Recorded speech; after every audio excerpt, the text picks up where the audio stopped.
Listo, entonces sería la parte de definir los cargos que hay que formar en asambleas, el tiempo de convocatoria que tiene que haber previo para que sea una convocatoria formal abierta, este, eh, lo que serían las autoridades que tendrían que estar formalmente invitadas para darle formalidad a la asamblea.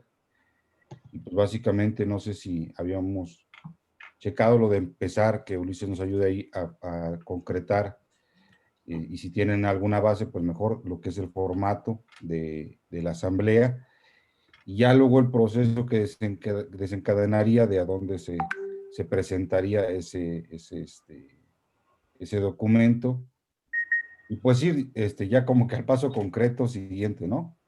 Pero más bien ustedes son los que nos van guiando. Sí. Bueno, Seguir solamente Cristian.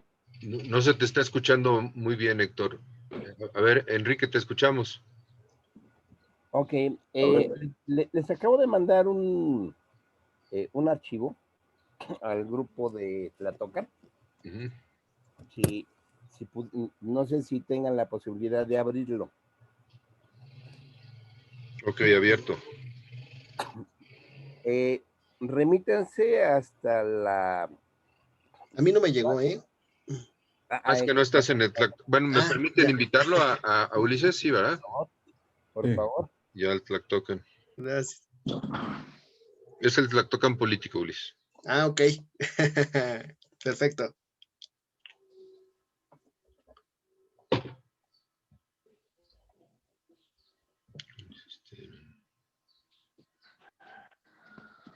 Entonces les comentaba, si no, vamos a la hoja 12 de este documento.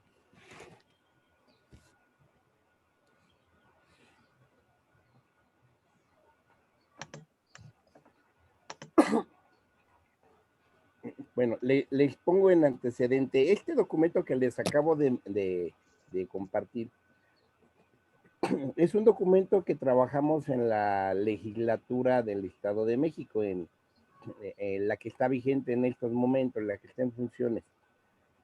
Sí. Este documento precisamente lo trabajamos con la intención de pues promover el reconocimiento de las comunidades indígenas en el Estado de México.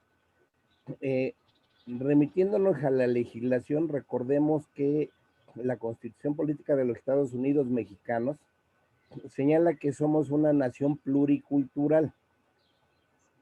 El mismo artículo 2 constitucional señala que para que los gobiernos de los estados son los encargados de reconocer a los pueblos y las comunidades indígenas en su propia normatividad, de tal manera que en la Constitución Política del Estado de México aparece el reconocimiento de 5 pueblos indígenas. Debemos de identificar el concepto jurídico de pueblo con lo que sociológicamente llamamos etnia. De tal manera que en esta Constitución del Estado de México se reconoce a los otomí, los mazahuas, los tlahuicas, los matlacincas y los nahuas. Aquí quiero hacer una observación precisamente, y es el hecho de que esta clasificación de nahuas, pues ahí entran todos aquellos que hablan una lengua náhuatl, una lengua común.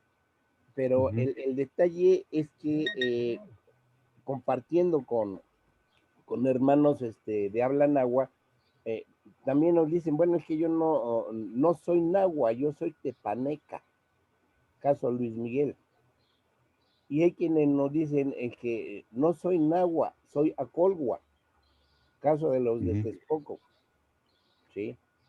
Y hay quienes nos dicen, es que yo soy chalca. Entonces, y también hablan náhuatl. El detalle es que en la Constitución Política del Estado de México dentro de un mismo lenguaje aglutinan tres etnias que se autodefinen como diferentes, aun cuando formaban parte de un mismo conglomerado social cosmopolita, que era el Valle de México, pues se autodefinen diferentes. ¿Ok? Yo no alcanzo a distinguir exactamente qué diferencia cultural tienen unos y otros. Sí veo en la historia que son diferentes, pero no culturalmente, no lo distingo. Sin embargo, vuelvo a insistir, cada uno se autodefine como diferente de los otros grupos. El punto es que nuestra constitución del Estado, todos ellos los engloba como nahuas, ¿ok? Ahora, y esto lo explico para ahora hacer el símil con la constitución de la Ciudad de México. En la Constitución de la Ciudad de México, de acuerdo a lo que señala la Carta Magna, le correspondería a la Constitución de la Ciudad de México señalar los pueblos originarios, y no nos estamos refiriendo a la extensión territorial, sino al concepto sociológico de lo que entendemos como etnia. ¿Sí queda claro? Esta parte no la he visto como tal en la legislación de la Ciudad de México. No sé si Ulises, tú quizás estés más familiarizado con la Constitución de la Ciudad de México. ¿Hay algún apartado en esta Constitución en donde se reconozca precisamente estos pueblos? Hice de hecho un comparativo, no sé si quieras que lo ponga aquí, Mauricio. Claro, yo por mí. Necesita de su tiempo para esa presentación, Enrique. No sé si tú quisieras. Sin problema. Ok. Adelante, Ulises. Sí, para poderla compartir, entonces, comparto pantalla. Ok. Voy a tratar de hacerlo lo más rápido posible para ser ejecutivos. Héctor, ibas a comentar algo, no sé si. Bueno, precisamente lo que está señalando Enrique, ya se trabajó por acá. Perfecto. Una serie de interpretaciones, entonces, adelante. Sí, muchas gracias. Gracias. ¿Sí se ve? Sí. Ok, perfecto. Déjenmelo. Bueno, hice brevemente un comparativo. Efectivamente, me puse a revisar lo que tenía que ver con la cuestión en la manera en la que se establece pues, la descripción de los pueblos originarios, tanto en la Constitución como en la de la Ciudad de México. En particular, empecé a revisar el artículo 2, que sería el símil del federal, obviamente, pero en la Ciudad de México, habla acerca de la naturaleza intercultural y está por parte de la ciudad. Entonces, establece que es intercultural, que hay una composición plurilingüe, pluriétnica y pluricultural sustentada en sus habitantes, sus pueblos y barrios originarios históricamente asentados en su territorio y en sus comunidades indígenas residentes. En este artículo habla específicamente de la interculturalidad, de la pluriculturalidad y habla acerca de los habitantes. El análisis me llamó la atención porque hay algunas palabras que ya en términos de normas secundarias pueden tener efectos para las leyes específicas de la Ciudad de México. Aquí de entrada habla sobre habitantes, pero inmediatamente hace una subdivisión entre sus pueblos y barrios originarios, que fue algo que vi muy en particular por parte de la Constitución de la Ciudad de México. Otra cosa que pude percibir en el artículo 11 es que habla, dice, el derecho de personas de identidad indígena. Esta Constitución protege los derechos reconocidos a las personas de identidad indígena que habiten o estén en el tránsito de la Ciudad de México. Vuelve a hablar acerca de los indígenas, pero no establece en específico la definición de la identidad de este artículo. Entonces me fui más hacia adelante. En el artículo 53 establece en su punto 2, fracción 14, en el segundo párrafo, tratándose de representación democrática, las alcaldías reconocerán a las autoridades y representantes tradicionales elegidos en los pueblos y barrios originarios y comunidades indígenas residentes, de conformidad con su sistema normativo y que se garantizará su independencia y legitimidad. Aquí me llamó la atención porque en primera esta parte de la Constitución establece la competencia también de los municipios para el tema de reconocer a las autoridades y representaciones tradicionales, pero igual forma no define la identidad o qué es indígena, ¿no? Aquí este artículo lo que me hace es abrir un área de entrada de competencia de los municipios. Después de ahí me fui a 58, ¿sí? Y aquí sí establece una definición la Constitución de la Ciudad de México y dice, se entenderá por pueblos y barrios originarios. Vuelvo a reiterar, la Ciudad de México hace mucho énfasis en los pueblos y barrios originarios, que no necesariamente así pasa con la Constitución Federal, y establece, los pueblos y barrios originarios son aquellos que descienden de poblaciones asentadas en el territorio actual de la Ciudad de México desde antes de la colonización y del establecimiento de las fronteras actuales y que conservan sus propias instituciones sociales, económicas, culturales, políticas, sistemas normativos propios, tradición histórica, territorialidad, cosmovisión o parte de ellas. Y las comunidades indígenas residentes, bueno, son la unidad social, económica, cultural de personas que forman parte de pueblos indígenas de otras regiones del país. Aquí me llamaron la atención 2 puntos específicos. La primera, los artículos hablan sobre que descienden. Creo que este va a ser un punto importante en la hora de la exposición de motivos para determinar el enlace jurídico con la descendencia, es decir, de los pueblos de hace 500 años con lo que somos actualmente. Y aquí, bueno, establece la definición, pero de aquellos que son de fuera de los residentes, ¿no? Después de ahí me fui al artículo 57, bueno, más bien especifica el 57. Y aquí es en donde me llamó la atención, que era yo donde traía las dudas, y me di cuenta de lo que se estableció. Dice, en la Ciudad de México, los sujetos de los derechos de los pueblos indígenas son los pueblos y barrios originarios. De nuevo, la Ciudad de México habla mucho de pueblos y barrios originarios, históricamente asentados en sus territorios, y las comunidades indígenas residentes. La Constitución Política de los Estados Unidos Mexicanos, la Declaración de las Naciones Unidas sobre los Derechos de los Pueblos Indígenas y otros instrumentos jurídicos internacionales de los que México es parte, serán de observancia obligatoria en la Ciudad de México. Aquí este artículo es el que me permite hacer el enlace entre la Constitución en el ámbito federal, es decir, habla ya de la supletoriedad de la norma, lo que no contemple la Ciudad de México en su Constitución. Disculpa, tendrá que ser supletoriedad. La supletoriedad implica que cuando una norma no contempla un derecho, otra puede contemplarla y tiene la misma eficacia jurídica. Es decir, por ejemplo, aquí me habla de los pueblos originarios y de los barrios. Bueno, entonces si no eres un pueblo originario y no eres un barrio, no eres indígena, es en donde empiezan a entrar los vacíos y que por ende obviamente tienes que irte a otras normas. La supletoriedad es, toda vez que tú no me dices bien qué, puedo revisar otras normas que también tú estás reconociendo en la Constitución. En este caso, la Constitución Federal y la Declaración de las Naciones Unidas sobre los Derechos de los Pueblos Indígenas. Y establece la observancia obligatoria en el mismo artículo. Significa que le da el mismo valor y el mismo carácter que la Constitución de la Ciudad de México. Entonces, de ahí, pues obviamente saltea la Constitución. Bueno, y un último artículo que también me llamó mucho la atención en la de la Ciudad de México, que este punto o este principio particular también lo vamos a tener que desarrollar en las consideraciones en su momento. Habla, se reconoce el derecho de la autoadscripción de los pueblos y barrios originarios y comunidades indígenas residentes y de sus integrantes. La conciencia de su identidad colectiva e individual deberá ser criterio fundamental para determinar a los sujetos que se aplicarán las disposiciones en la materia contenidas en esta Constitución. En específico habla de la conciencia de identidad. Va a ser un elemento muy importante también que tendremos que desarrollar, porque al enlazarlo con la siguiente página, que la siguiente es ya de la Constitución Política de los Estados Unidos, define al indígena en el artículo 2 y dice, la nación mexicana es una nación indivisible, la nación tiene una composición pluricultural, igual que lo señala la de la Ciudad de México, sustentada en sus pueblos indígenas. Aquí no habla de pueblos originarios y barrios, habla de pueblos indígenas, ¿no? Dice que son aquellos que descienden de poblaciones que habitan en el territorio actual del país al iniciarse la colonización y que conservan sus propias instituciones sociales, económicas, culturales, políticas y forman parte de ellas.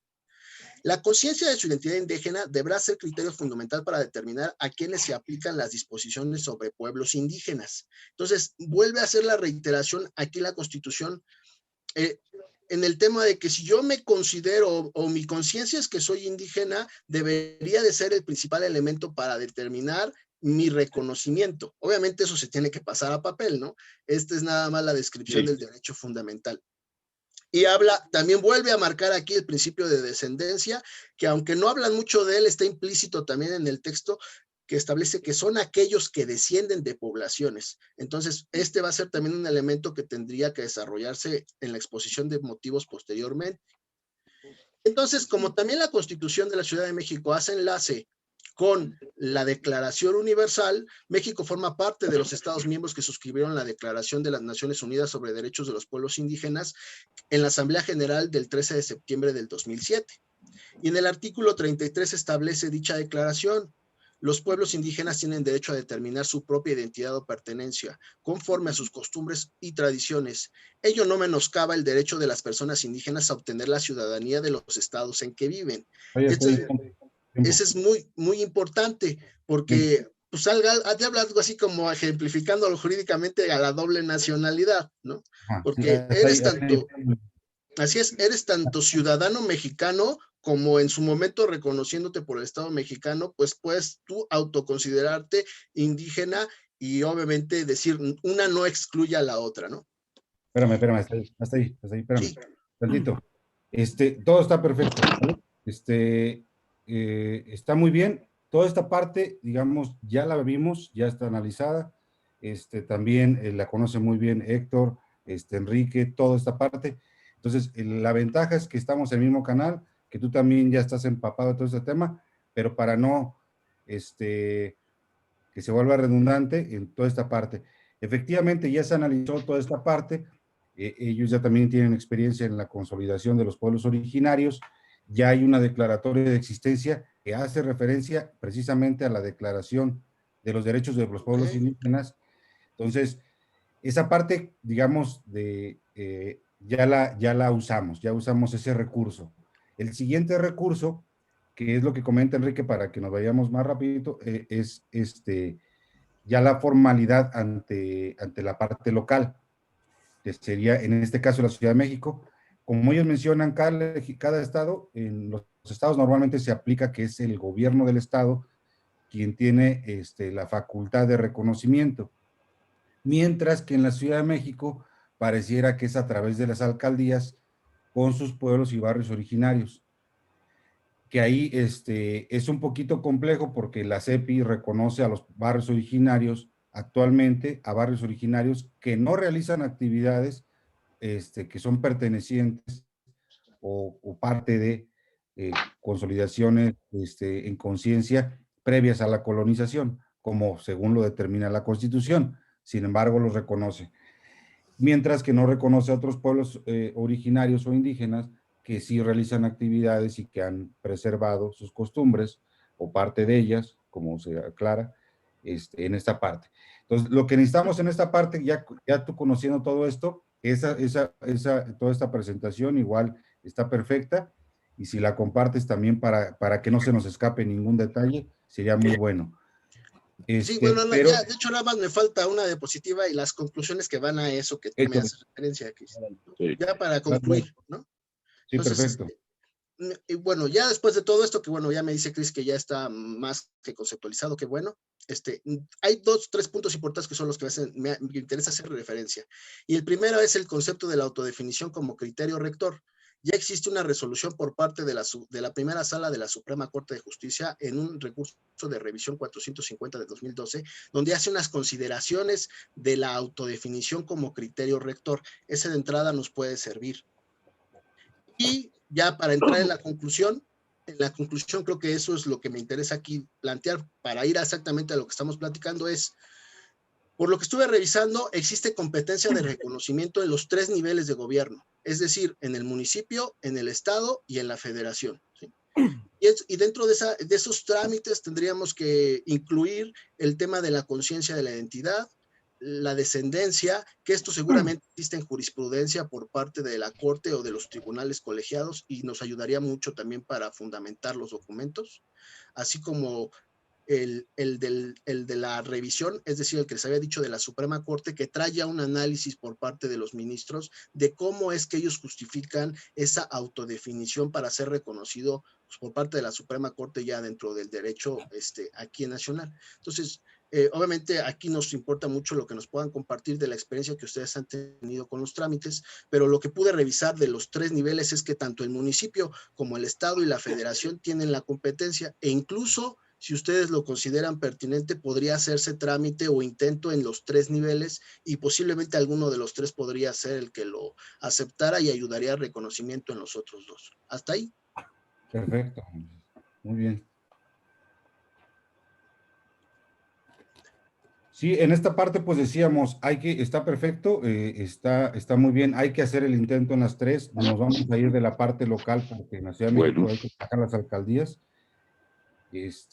ver en esta parte queda un poquito un hueco ahí en la Constitución de la Ciudad de México todavía, a diferencia de otras constituciones de los estados donde sí se ratifica directamente la obligación o la obligatoriedad de parte del gobierno del estado, y en esta parte hay ese pequeño hueco, ¿no? Que ahí, pues es la estrategia de ver cómo le hacemos, Enrique.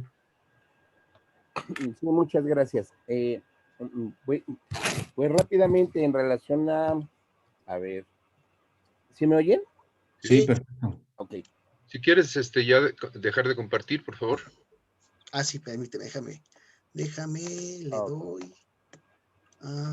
Dices, entonces tu recomendación es que lo hagamos en los 3 niveles simultáneamente. Yo creo que eso sería bueno porque vamos a encontrarnos con resistencia en alguno de los niveles. Entonces, si en otro nos dan mayor libertad, no sé aquí cómo dejar de compartir. ¿Cómo le hago, Mau? En share screen, bueno, abajo en la dejar de compartir, a ver. A ver, ya lo estoy. A ver, ya los. Ya, ¿verdad? Es que te la quité a la pantalla Y y bueno, gracias. que sirva porque hicimos estos apuntes para la minuta de la agenda de trabajo, por si te sirve alguno, presentación personal, bueno, avances de la presentación, recomendaciones generales, que ya nos lo dijo Enrique, la legislación de la Ciudad de México, que lo estudió Ulises, así que, pues según esta minuta, nada más faltaría siguientes pasos y responsables, pero tú hablaste de otros temas, ¿no?, que hay que tratar. Venga. Bien. Bueno, ahora sí, de lo que se acaba de comentar ahorita con la presentación de Ulises, es parte de lo que ya habíamos precisamente analizado en el foro aquel que nos invitaron a participar. Y nosotros habíamos visto que hay ciertas competencias, sí, por los diferentes niveles de gobierno, pero ojo, en el caso del reconocimiento y aquí, por eso hace rato mencionaba la diferencia entre lo que es el concepto pueblo, el concepto jurídico ahí está en la Constitución Política de los Estados Unidos Mexicanos. Y hacía la observación que debemos de identificarlo con el concepto sociológico de etnia, una situación que no hace la Ciudad de México. En su constitución está identificando esos pueblos no con la etnia, sino con la comunidad, con ese territorio habitado por las personas de esas características. Y eso ya nos desvirtúa todo el contenido para el reconocimiento de los pueblos. Esa es la razón por la cual la Constitución de la Ciudad de México en realidad no está reconociendo a ningún pueblo, está reconociendo a comunidades, pero sin reconocer pueblos. Está cerrado tu micrófono, Cristian. Entonces aquí son varias acciones, siguiendo la minuta de Mauricio, son varias acciones a realizar. La primera de ellas es lograr lo que ya se había planteado, el reconocimiento del pueblo mexica. Ese es un primer paso.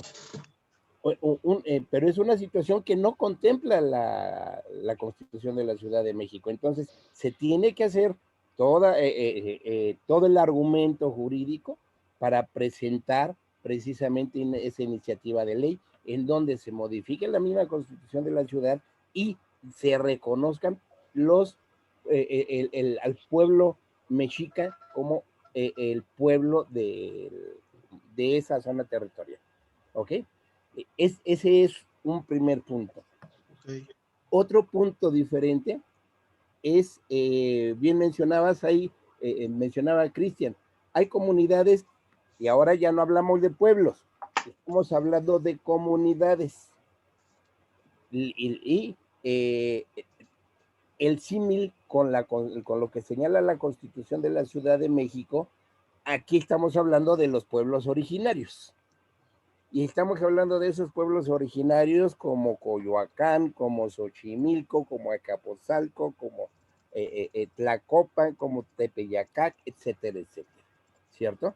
Esas son las comunidades.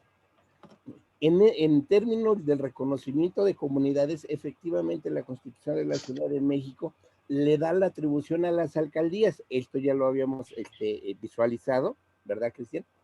El punto, y por eso es que es indispensable hacer una indagatoria específica con con la Secretaría de Pueblos, ahí en la Ciudad de México, para saber cuáles son esos pueblos que tiene reconocidos como tales. Okay. Porque, como bien señala Cristian, hay algunos pueblos que están reconocidos y que no hacen actividad de la tradición. ¿Cuál sería la acción a realizar ahí? Primera, ir creando en esas comunidades que sí están reconocidas, ir creando los consejos comunitarios e ir implementando las acciones de la tradición, ¿cierto? La parte jurídica, bueno, pues ahí está, ya están reconocidos, pero hay que implementar la otra parte. Y por otro lado, nos señalaba Cristian, hay pueblos que hacen tradición y no están reconocidos. Estos son los que necesitan una acción jurídica, en donde sí es necesario pues realizar ese trámite. Y como bien señalabas, Ulises, y no hablemos solo de la Constitución Política de los Estados Unidos Mexicanos, sino del mismo convenio 169, que como sabrá que a partir del artículo 133 de la misma Carta Magna que tenemos, el derecho internacional, o más bien los tratados internacionales firmados por México tienen la misma, el mismo nivel. Y en ese sentido, desde el convenio 169 se establece la identidad como parte fundamental para poder tener acceso a los derechos indígenas. Entonces, es esa autoadscripción la parte más importante dentro de este trámite. Desde el convenio 169, así lo establece la Constitución federal, la Constitución de la Ciudad de México también lo replica. Por tanto, la autoadscripción es fundamental. En el documento que les compartí, en la página 13, les comentaba, ahí viene un formato que nosotros en el Estado de México estamos aplicando para precisamente darle ese seguimiento al reconocimiento de las comunidades, que sería para el caso de aquellas que hacen tradición pero no están reconocidos, este sería el trámite. Hay Primero, una duda técnica, Enrique. Del mismo documento que nos compartes, obviamente habla sobre, porque obviamente aquí también tenemos nosotros que identificar en la Ciudad de México de manera del quién es la autoridad. Bueno, en este caso en la Ciudad de México, allá en el Estado de México, se habla sobre el Consejo Estatal para el Desarrollo Integral de los Pueblos Indígenas del Estado de México.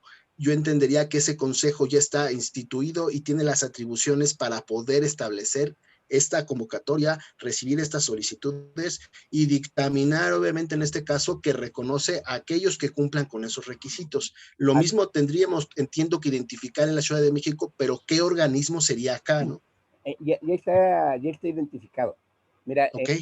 les explico, en el Estado de México, la comunidad debe de hacer la petición al CEDIPIN, que es el Consejo Estatal para el Desarrollo Integral de Pueblos Indígenas del Estado de México. El Consejo lo recibe, digamos que lo organiza toda esa información de la petición y la traslada al legislativo. Es el legislativo el que tiene la atribución de reconocer al pueblo, ¿sale? Perdón, a la comunidad indígena. Y entonces forma parte, a partir de decreto, forma parte de un catálogo de comunidades indígenas. En el caso de la Ciudad de México, no es la Cámara de, la Asamblea de Representantes en la Ciudad de México. La atribución se la están dejando a las alcaldías. Esto de alguna manera nos facilita el trámite, ¿sí?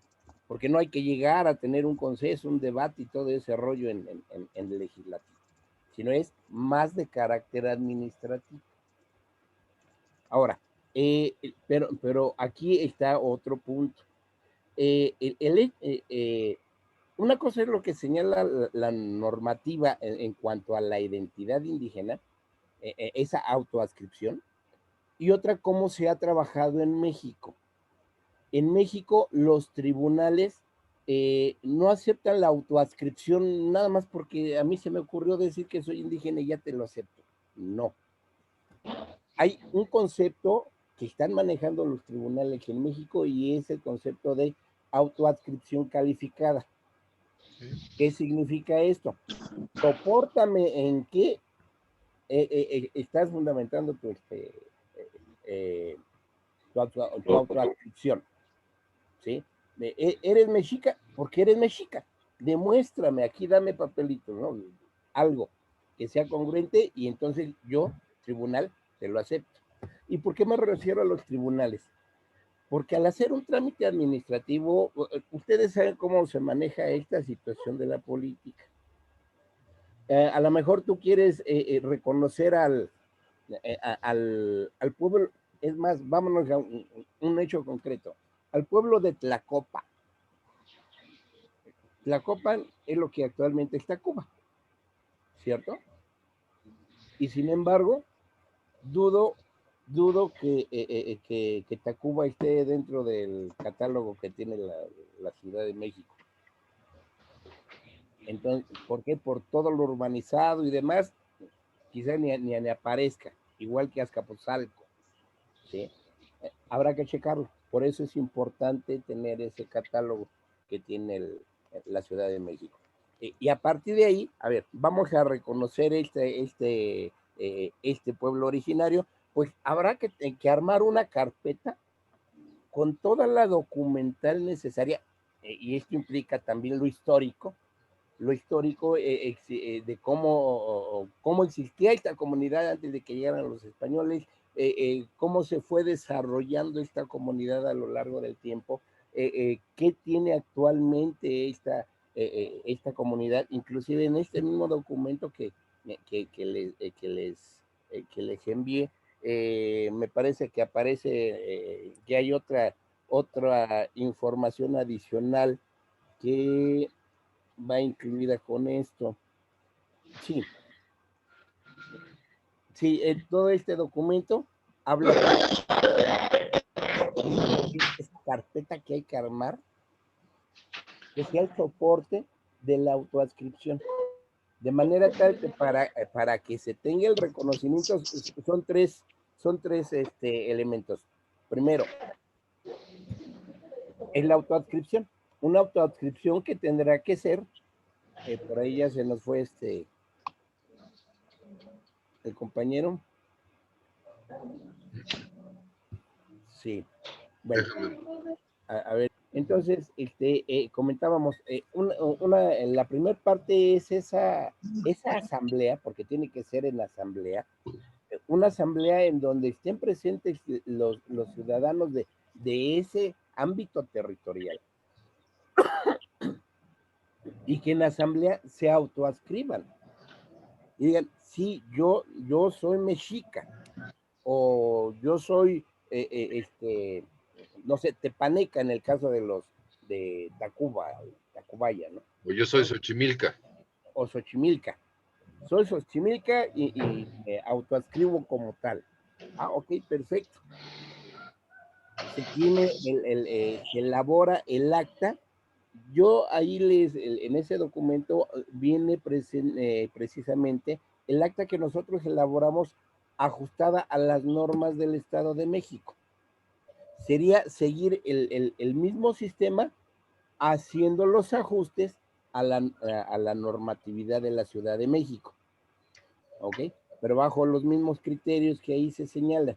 Sí, Y perfecto. obviamente, Entonces, inclusive les pusimos hasta una hojita para la lista de asistencia. Aquí la parte formal de esta asamblea y que tiene que ver con puntos que trataron del que comenzó la reunión. ¿Se necesita un tiempo de convocatoria? Sí. Un tiempo de convocatoria que ustedes, obviamente esto debe de ser acorde a las circunstancias de cada comunidad. No es lo mismo una comunidad en la sierra que una comunidad en la Ciudad de México. Entonces ustedes deberán valorar esto, las características. No hay un criterio que lo restrinja. Ustedes deben de ajustarse a las condiciones de esa comunidad para que puedan establecer la metodología en cuanto a la convocatoria con el tiempo suficiente, ¿sí? Para que pueda acercar la gente, sí, pero también en estos momentos ya se aprobó la Ley General de Consulta Indígena y es importante ir ajustando todas estas acciones que son comunitarias precisamente a esa norma que ya se aprobó. ¿Ya lo aprobó el Senado? La Cámara de Diputados. La Cámara de Diputados. Okay. Está aprobada, pero prácticamente así va a salir, ¿sí?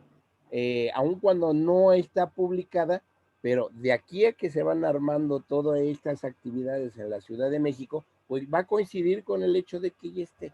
Entonces va a ser importante que desde ahorita preveamos el no contravenir precisamente lo que se señala ahí, aun cuando esta no es una consulta indígena como tal, pero tiene mucho que ver, tiene mucho símil, ¿sí? ¿Por qué? Porque se va a convocar a la ciudadanía, hay que explicarle de qué se trata, es ese conocimiento previo, libre, informado. Hay que utilizar estos criterios para la convocatoria y que se presenten a la asamblea. Ya se hizo con esas prevenciones. Ya se tiene la asamblea. La cantidad, no hay una cantidad específica señalada para ello. Obviamente, cuanto más numerosa, mejor, ¿cierto? Porque eso le da más sustento pues, a la petición. Imagínense una asamblea en donde hay 20 personas de una comunidad de 10,000, dicen, bueno, ¿qué representatividad existe aquí? ¿Sí queda claro? Entonces, es importante que sea una actividad realmente masiva. Ahora, aquí nos enfrentamos a otra circunstancia. En estos momentos, el semáforo no está como que muy acorde a las intenciones que tenemos de hacer estas asambleas. Habrá limitantes. Esto está obviamente a juicio de ustedes. ¿Cómo instrumentar esto de manera que sin violentar la normativa sanitaria, pues también podamos llevar a cabo esto que buscamos? El licenciado Héctor Velázquez la vez pasada nos había sugerido, bueno, ¿por qué no hacemos asambleas por manzana? Y entonces vamos sumando las asambleas de todas las manzanas y sobre eso, pues ya se tiene la de toda la comunidad, ¿no? Entonces, esa podría ser una alternativa para evitar esta situación de la cuestión sanitaria. Eso lo instrumenta, ¿no? Hay una limitante. Sí, adelante, Cristian. Las autoridades que tienen que estar presentes. Ahí vamos. Ahí vamos. Y obviamente si estamos sujetos, la misma duda, si estamos sujetos al tiempo en que ellos nos fijen tiempo, de decir, sí puedo ir, pero en tal fecha. Y la convocatoria se tiene que ajustar o ellos se tienen que ajustar a la fecha de la asamblea. Sí, no. Mira, hay lo siguiente. Normalmente hay autoridades auxiliares en el caso de ustedes, de las alcaldías. En el Estado de México le llamamos delegados. Son personas autoridades auxiliares del ayuntamiento que son honoríficos, pero que son habitantes de la comunidad y hacen las veces de esa autoridad auxiliar. Supongo que en la Ciudad de México también existe algo similar, ¿cierto? Bueno, entonces, de entrada, quien tiene que estar presente es esa autoridad auxiliar, que además pertenece a la comunidad. Si a esto pudiera asistir autoridades de la alcaldía, quien pueda dar fe de hechos por la alcaldía, bien. Si no es posible que estén directamente de la alcaldía, no importa, con que esté la autoridad comunitaria, autoridad auxiliar de la alcaldía y de ahí de la comunidad, con ellos es suficiente. Que estén ellos y que firmen y sellen. No es, ojo, aquí es bien importante destacarlo, no es la autorización de esa autoridad, valga la redundancia, esa autoridad auxiliar. No requerimos la autorización de ellos. Ellos simplemente están para dar fe de que se está llevando a cabo el hecho. ¿Bien? Para eso es, y con esa intención. ¿Ok? Ahora bien. Claro.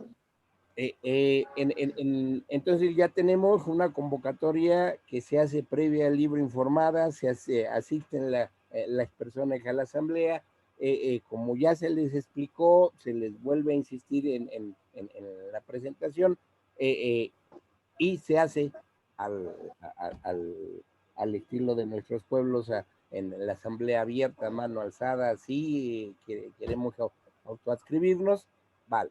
Ya está la lista de asistencia, anexas a esta acta, un acta firmada por la autoridad auxiliar en la comunidad, la lista de asistencia firmadas, nombre y firma de todos los asistentes.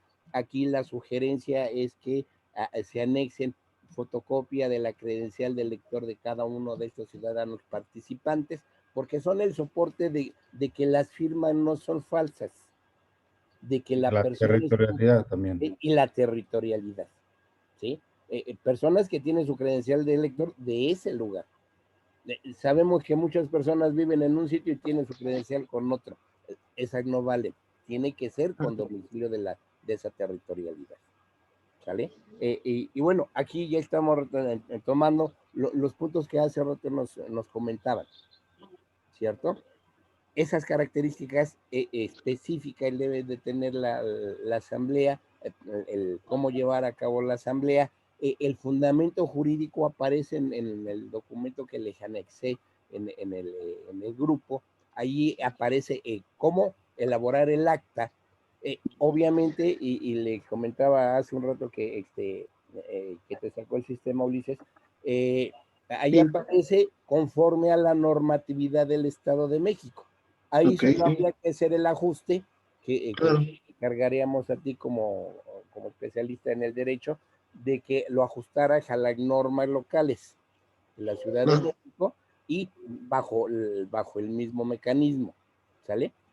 Pero ahí tenemos entonces el primer elemento, que es la asamblea. Después de la asamblea de autoadscripción, ¿qué viene? El segundo punto es hacer esa autoadscripción calificada. ¿Y cómo la vamos a calificar? Pues armando una carpeta que es el soporte que señala por qué ese pueblo es originario. ¿Cierto? Y bueno, ahí el mismo documento que les envié, habrá que darle una leidita rápida para checar cómo se está manejando. Ahora, lo que ahí se señala es bien importante señalar lo siguiente. Son estándares que ya se han venido trabajando. La CDI,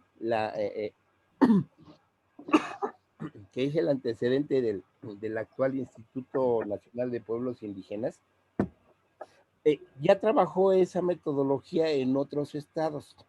Lo trabajó en San Luis Potosí, en el estado de Hidalgo, y no recuerdo qué más lo ha aplicado. Entonces, y esto es lo que le ha dado soporte en el pasado precisamente a la elaboración de catálogos de comunidades indígenas. conforme a la normatividad, que no ha cambiado en términos generales. Entonces, por eso es que nosotros retomamos estos procedimientos que siguió la CDI para ajustarlos al Estado de México. Y es lo que en estos momentos seguimos promoviendo y practicando. De igual manera, sería la aplicación en la Ciudad de México, a sabiendas que es un procedimiento que ya fue efectivo, ya llevó a la elaboración de leyes específicas de carácter local en otros estados y no ha habido ningún problema, por el contrario, ha respaldado y ha servido para que los tribunales avalen precisamente la pertenencia a una identidad indígena, ¿ok? Por ello es que manejamos ese mismo mecanismo, que ya está aprobado. Ahora, la importancia de tener la autoadscripción calificada es además una prevención.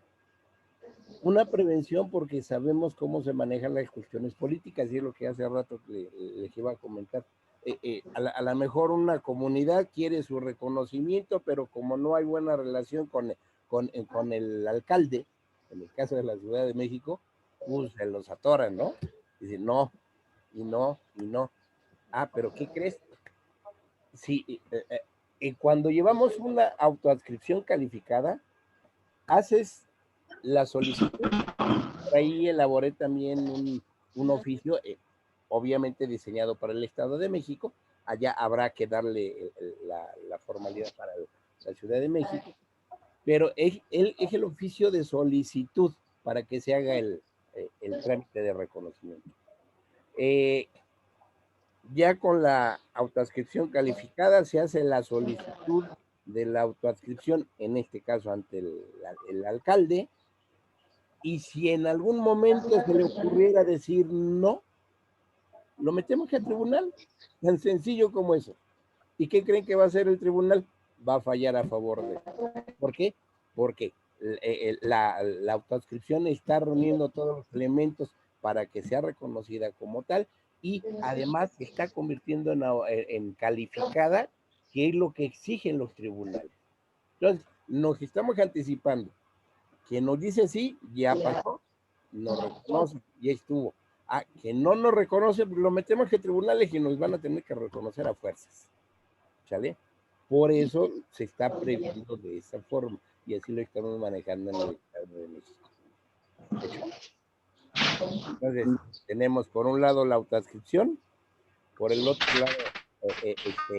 lado la carpeta en sí, y decíamos, el siguiente elemento pendiente y procedimiento a seguir es el reconocimiento con chicas. ¿Sí? Bien señalábamos en la normatividad, están haciendo el reconocimiento de pueblos originarios, pero se está refiriendo a las comunidades, no a las etnias. Y como etnia no está reconociendo a nadie, ¿cierto? Entonces, En términos generales. esta es una modificación que se tiene que hacer a nivel legislativo. Esto obviamente implica otro procedimiento. Ahora, en la medida en que tengan organizadas a las diferentes comunidades y formando parte de este gran conglomerado, pues se tendrán la capacidad para solicitar esta iniciativa. Si vamos 10, 15, 50, 100 personas que vayamos a la Asamblea de Representantes de la Ciudad de México a pedir una modificación constitucional, ¿saben qué nos van a decir? Bye, ¿no? No nos interesa. Se necesita tener un peso específico para que realmente nos hagan caso en una modificación de ese tipo. Por tanto, es importante avanzar en esta primera etapa, que es la de las comunidades, ese reconocimiento de comunidades como tal, y llevarlo aparejado con la unidad de, que es parte de lo que ya iniciaron ahí en Xochimilco, con el nombramiento de la primera palabra, aquí con nuestro hermano Cristian. Muy bien, pero esto debe de crecer lo suficiente como para que entonces sí pueda ser un tema de interés de los asambleístas. Obviamente implica también ir entablando contactos con los diferentes asambleístas. Y bueno, no estoy muy seguro, pero creo que ellos también van a ser renovados en este proceso electoral, Cristian. ¿Sí?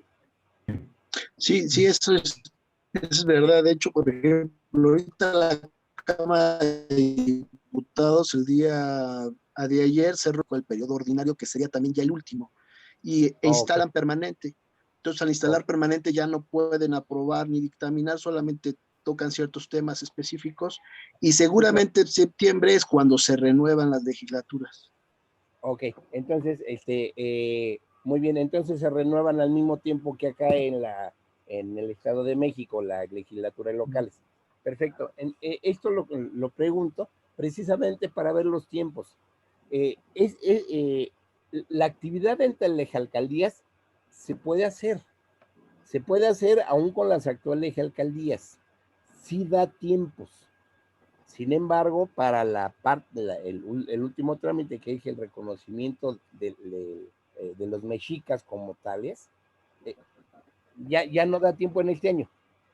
Es empezar la labor legislativa hasta fin de año, en septiembre.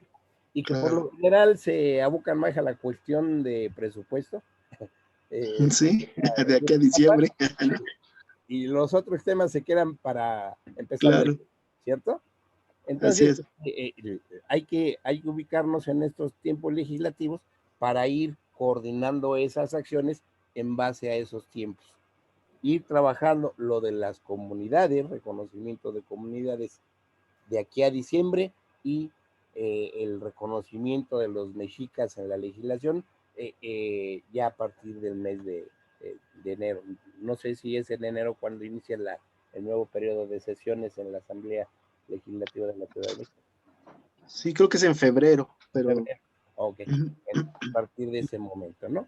Bueno, esto es lo que les planteo de manera técnica, de qué es lo que se tendría que hacer y los tiempos, cómo los deben de manejar.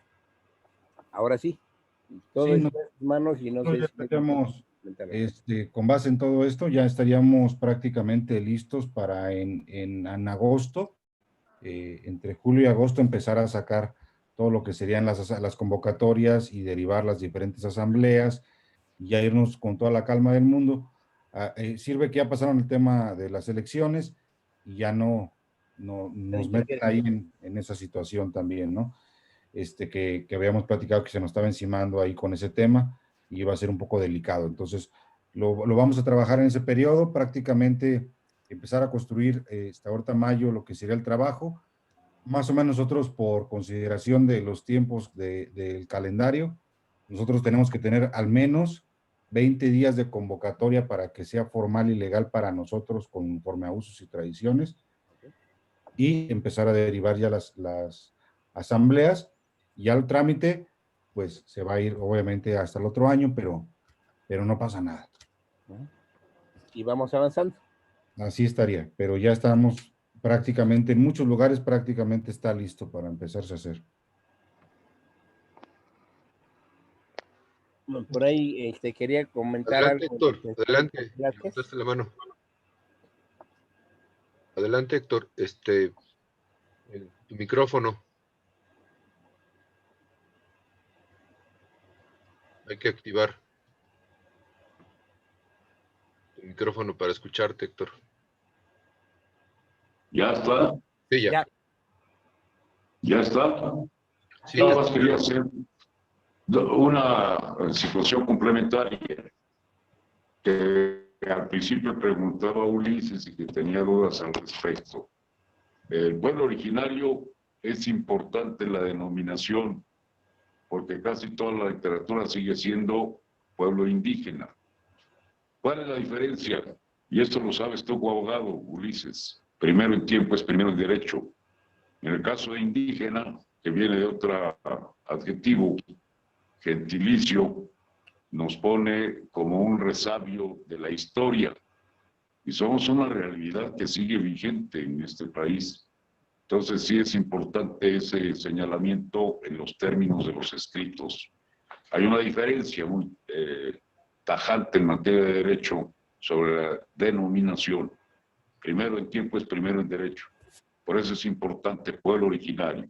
Y en la pluriculturalidad de los pueblos originarios se establece la circunstancia ya concreta de territorio y lugar, de procedencia. Sin embargo, la manifestación cultural es universal. Entonces habría que definirlo con mucha claridad en esos términos para que no nos perdamos en el sentido de una comisión indígena. Así Pero debe es. ser una comisión de pueblos originarios. Es muy importante. Hago solamente el señalamiento y el acotamiento correspondiente. Mientras Sí. se modifica sustantivamente como general el uso del pueblo originario, independientemente de la parte que corresponde. Sí, sí, estoy completamente de acuerdo, sobre todo porque, como comentan, si en algún momento tuviéramos que ir a tribunales, tenemos que definirlos ante los tribunales y tiene que ser correcto, ¿no? Entonces, sí, sí es muy Así importante. es. Nada más hago ese acotamiento complementario. Gracias. Sí, gracias. Yo quisiera también hacer un comentario, si me permiten. Ayer hablaba con Ulises de que pues está haciendo su tesis en relación a pues a toda esta visión del mundo indígena. Le dije, bueno, pues qué mejor que además de una tesis, pues sea una realidad, ¿no? Que los pasos que sigamos y que todo el proceso que hagamos, pues sí le sirva obviamente a Ulises para su tesis, pero yo quisiera que también pensáramos que le sirve a todo México, es decir, que sea un caso que pueda replicarse o que pueda otros pueblos que nos lo están ya solicitando, de qué hacemos, hacia dónde vamos, ¿no? Cómo nos organizamos. Y yo creo que si bien la historia de la Ciudad de México pues va a ser larga, pero en otras comunidades más pequeñas, el hecho de que, digamos, que les mostremos el camino legal, jurídico, y de acuerdo a cada una de las tradiciones, obviamente, pero recordemos que algo nos hermana a todos, que es lo anahuaca. Y eso es lo que hay que también difundir de manera muy contundente para que otras comunidades que también se suscriban a lo anahuaca, ¿no? Y que cuando se arme todo este rompecabezas, pues sea mucho más fácil armarlo, pensado, es decir, a nivel nacional, no nada más a nivel local. Esa es como una sugerencia. Muy bien. Una pregunta, Enrique, ¿te la podría hacer? Sí, claro, adelante. Mira, sí, hace rato comentaba en relación a los 3 niveles de gobierno. Digo, hay que hacer todo lo que ustedes nos dicen, sobre todo por la experiencia que ya tienen ustedes y el trabajo recorrido, claro. Pero dentro de algunas posibilidades, fíjate que el año pasado se aprobó la ley que crea el Instituto Nacional de los Pueblos Indígenas. Estaba haciendo una revisión hace algunos días del articulado. Todavía obviamente hace falta que se emita el reglamento del instituto, todavía no lo han puesto como tal, ¿no? Pero en uno de los artículos me llamó la atención porque habla sobre que el instituto reconocerá a las asambleas o tendrá un reconocimiento por la asamblea en términos de la comunidad indígena.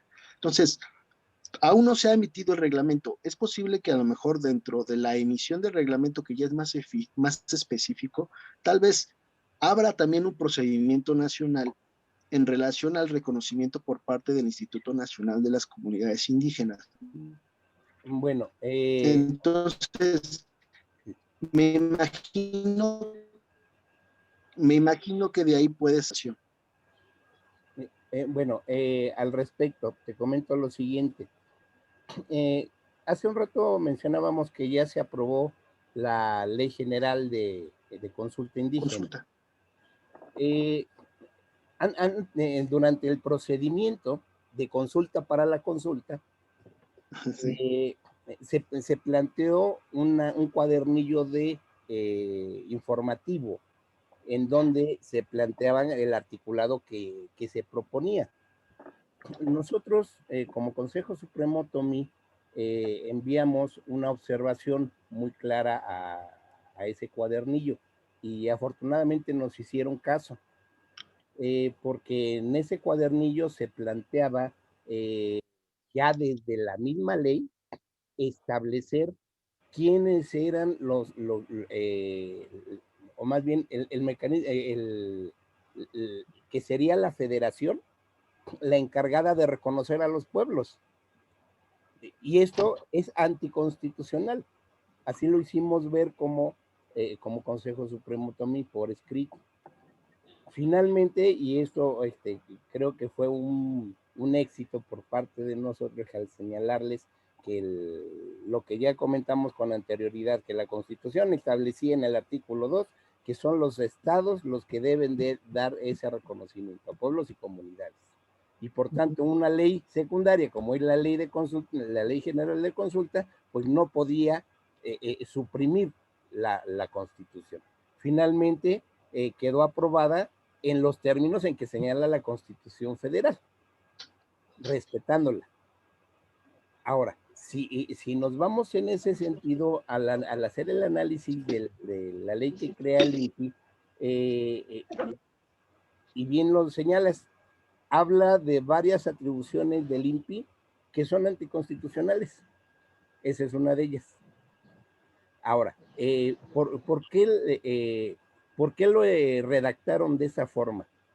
Si vemos la forma como ha estado aplicándose las acciones del INPI, lo están haciendo para bajar los recursos, brincándose a todas las demás instancias y hacer la entrega directa de los apoyos que ellos presentan. Ellos organizan una comunidad, hacen asambleas de X cantidad de gente, que por lo general son gente de Morena, los juntan, los reúnen y se reconoce esa asamblea y son los que reciben los apoyos.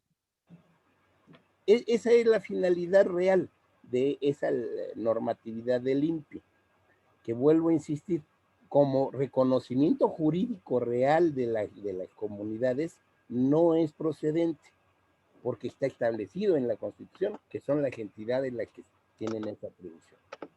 ¿Sale? Vuelvo a insistir, hicimos la observación y desapareció esa propuesta original que traían y lo dejaron respetando la Constitución. ¿Sale? Quizás esto resuelva tu pregunta. Sí, de cierta medida. Lo que sucede es que, por ejemplo, obviamente, como me comentas tú, el reconocimiento por parte de los estados es como se establece.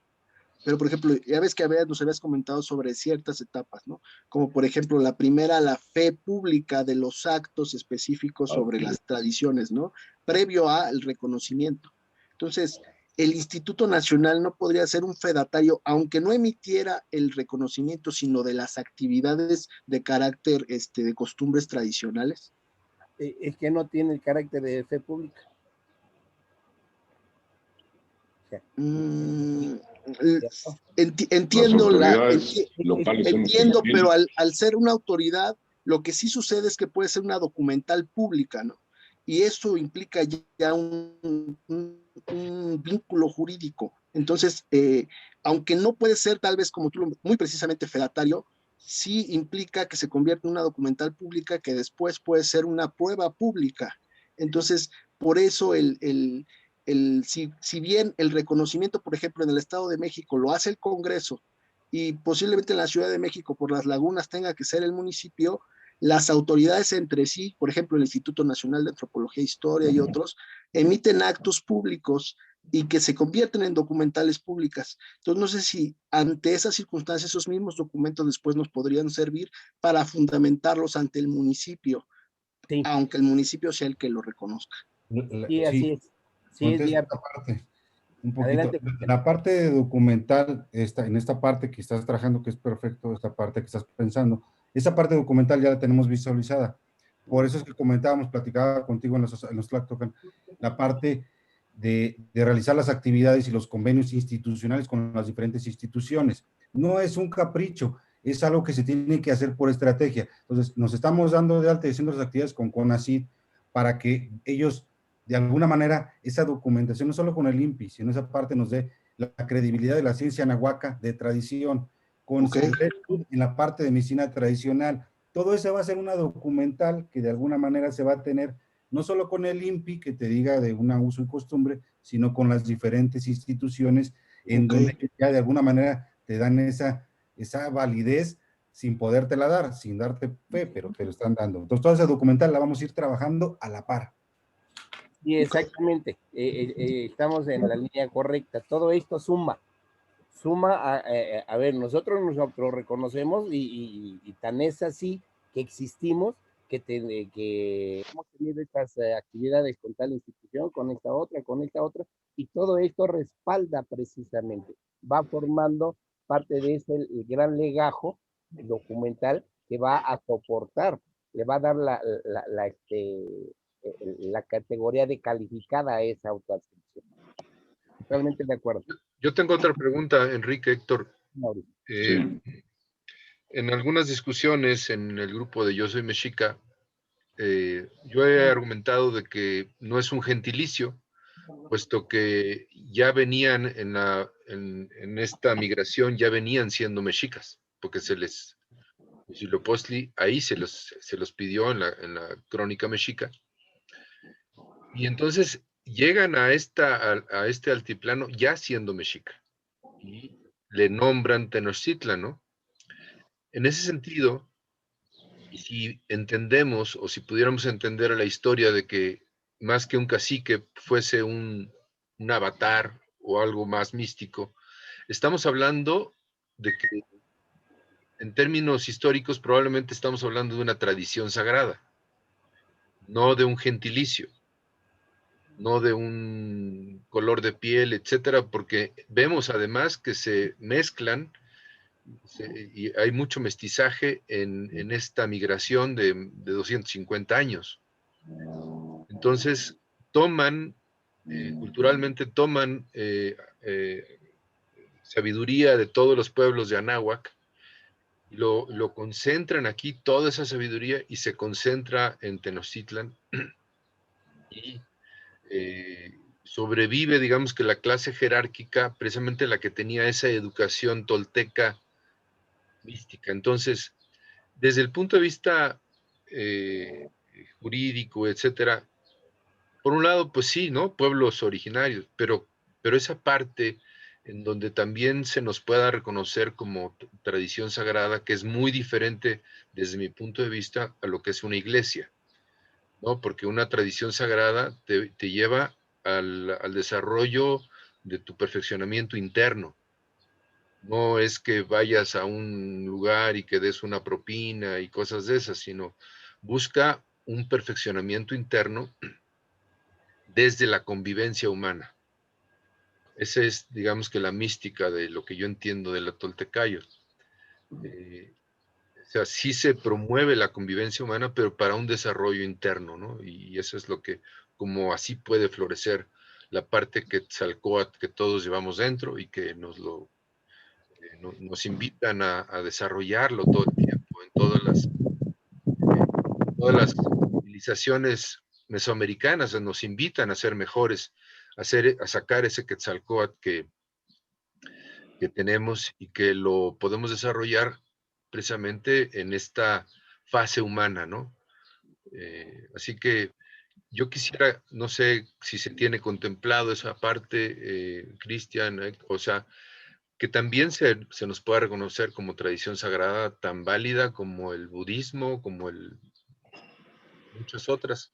Cuando vino el Dalai Lama, él mismo invitó a otras tradiciones sagradas aquí en el estadio de béisbol, no sé si estuvieron presentes, y nuestro hermano Ocelo de Coailama toca el caracol en la última grada, toca el caracol cuando ya estaban reunidos, y el mismo Dalai Lama lo invitó a bajar, y estuvo entonces representada la tradición mexica en un estadio, en un evento realmente muy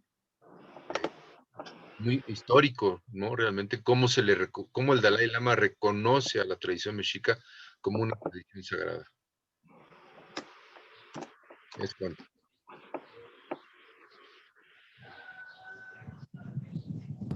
Bueno, al respecto de la parte tradición, recordarán cuando estuvimos en el foro, hubo un tema importante, que se planteó y se señalaba, es que nosotros no necesitamos reconocimiento de nadie. Efectivamente, como tradición no se necesita reconocimiento oficial de nadie. ¿Por qué? Porque viendo la parte normativa desde el convenio 169, y me refiero más al convenio 169 que a la declaración de las Naciones Unidas, porque la declaración es un instrumento internacional de buenas intenciones, no tiene vinculatoriedad, en tanto que el convenio 169 sí es vinculatorio, es un tratado internacional con todas las formalidades. Por eso siempre me refiero al convenio 169 y no a la declaración. Y del convenio 169 se establece, sí, la obligación de todos los estados parte para respetar toda esa cosmovisión, toda esa tradición de los pueblos, sin importar cuál sea el contenido de esa cosmovisión y esa tradición, que es algo que está fuera totalmente de cualquier reglamentación. ¿En dónde queda reglamentada? Al interior de las mismas comunidades que la practican. Por tanto, no puede encajonarse en una norma. ¿Sí? Quizás esto dé respuesta a tu observación, Mauricio. En la ley no podemos encajonar nada del contenido de esta tradición. Esto es un asunto interno de los pueblos, al interior, no reglamentado. Sería tanto como querer regular pues toda la creencia católica o la creencia de cualquier... No para regular, sino para reconocer. Por ejemplo, hay una persona que viene de Estados Unidos, seguramente ustedes lo han visto, y dice que él viene representando a una iglesia nativa. Sí. Que esa forma de presentarse como pueblo les ha dado muchos beneficios en cuanto a sus viajes y las facilidades que se les dan, porque se les reconocen también como iglesia, ¿no? A eso. Ok, te explico cuál es la situación. Y Ulises, tú que eres el más versado, al igual que el licenciado Héctor Velázquez, en las cuestiones jurídicas, no es lo mismo el derecho romano, que es la base sobre la que está sustentada la legislación mexicana, al derecho anglosajón. El derecho anglosajón es netamente consuetudinario, aunque tiene derecho positivo, pero su fundamento es consuetudinario. De tal manera que el manejo de esos sistemas normativos internos dentro del derecho sajón tienen más peso que en México. En México están circunscritos a las comunidades así aterrizadas en la comunidad y hasta ahí llegan. En el derecho anglosajón, que es el caso de esta iglesia, es otro rollo. Le da unas atribuciones que aquí en México no les pueden tener una iglesia. ¿Sí? Y ahora, nosotros hemos platicado con David, que es el titular de esta iglesia. ¿Y cuál es la situación? Ellos están organizados así, simple y sencillamente porque es la figura asociativa que en su país de origen les da todas las facilidades para poder moverse. No por otra situación. De hecho, es algo que hemos comentado contigo también, y nos ha dicho, bueno, es que la tradición no es una iglesia, y sin embargo ellos sí tienen un formato de iglesia. ¿Por qué? Es una cuestión operativa, la de ellos, ¿sale? Que no se ajusta en absoluto a nuestro esquema jurídico, porque tiene una base del derecho romano en México. Y también lo digo por muchos mexicas que están en Querétaro, en Guadalajara, en San Francisco, o sea, y que se sienten y son, y entonces si nada más lo suscribimos a nuestro Valle de Anáhuac, es decir, ¿cómo hacer para que este esfuerzo también beneficie a ellos? No sé. Es que yo lo veo de esta manera. Adelante. Pues, la parte de la iglesia, pues no, no se necesita un reconocimiento en México. Porque en México la libertad de asociación y de agremiación, pues es libre. Entonces, más bien es una cuestión de constitución ante notario y de proceso para hacer los beneficios como iglesia, o perteneciente a Sí, esta parte, ¿no? Independientemente de la cosmovisión que se aplique a esa cuestión de iglesia. Entonces, ahí es un trámite más bien de otra índole ante notario, no hay mucho que preocuparnos por esa parte. En la parte de las suscripciones de otros estados, finalmente creo que va a alcanzar a todos esta parte porque decíamos, así como están los huiráricas de San Luis Potosí, pues están los de otras regiones y así sucesivamente. En este caso será la misma historia de adscribir al pueblo originario mexica en las diferentes alcaldías y finalmente el pueblo originario mexica constituirlo como tal, en el caso principalmente del Bajío, que es Guanajuato, Querétaro, Guadalajara, Michoacán, que son específicamente no purépechas o no chichimecas, sino pueblo originario mexica de Guanajuato. Y ellos en su asamblea y en su estado realizarán prácticamente el mismo trabajo que estamos haciendo de este lado, o así lo veo yo, o a lo mejor estoy equivocado, no lo sé, pero es... No, estás en lo correcto, Cristian. Y obviamente ajustado, como no, lo habrán notado, a la normatividad de allá, para seguir de casa. establecidas allá. ¿Sale? Fíjate, Mau, que algo que me parece ahí muy interesante es, coincido con mis compañeros, efectivamente nosotros somos un derecho anglosajón, pero algo que sí creo que es muy interesante y que sería bueno revisar es el tema de aquellos tratados internacionales, sobre todo mejor el tema de religión, que sea en los que México se ha ratificado. Todo hace cuando México ratifica un tratado, adquiere el mismo nivel de la norma primaria, que en este caso es la Constitución Política de Estados Unidos Mexicanos, ¿no? Y creo yo que si es eso, podría haber tal vez por ahí algún tipo de mención a ese tipo de cosas. No lo veo así reglamentado en México, pero creo que en un futuro ese tipo de tratados que traen implícitos ciertos derechos que no necesariamente están armonizados con las legislaciones locales, puede ser que vaya a haber en algún momento criterio, ¿no? Por ejemplo, en el tema, actualmente ya los amparos están empezando algunos a tener suspensiones generales. Anteriormente quien hacía un amparo era el que se amparaba y ahorita están buscando un poquito, como dicen, el efecto erga omnes, que es que aplique también para otros ciudadanos, que en este caso, si un tribunal federal emite un efecto de ese sentido, ya tiene impacto también en los demás ciudadanos, independientemente de la adscripción del estado en donde se desarrolló, ¿no? Entonces, pues a lo mejor sí también sería importante en algún momento hacer el estudio, ir viendo qué es lo que ya está ratificado por México y en ese sentido que posiblemente haya derechos que posteriormente vayan a ser pues, trabajados ya a niveles locales. Yo creo que es un tema perfectamente claro y está dividido. Una cuestión es la representación de los pueblos y el bagaje jurídico de ello, y otra cuestión es la cosmovisión. Y esa cuestión de la cosmovisión nada tiene que ver con las religiones actualmente normadas, tiene que ver con un concepto de vida y de relación con la naturaleza, en el caso nuestro. Y lo que están haciendo, como cualquier otra organización, el caso de la Iglesia de David, la Iglesia de la Tortuga, pues es rescatar parte de esa cosmovisión y darle un sentido económico a través de los, ¿qué podríamos decir?, derechos que tiene establecido en el mundo la circunstancia del tipo de asociación religiosa, ¿no? Y acá se norma por parte de gobernación la circunstancia del registro con ciertas normas y características de respeto hacia las demás formas del pensamiento.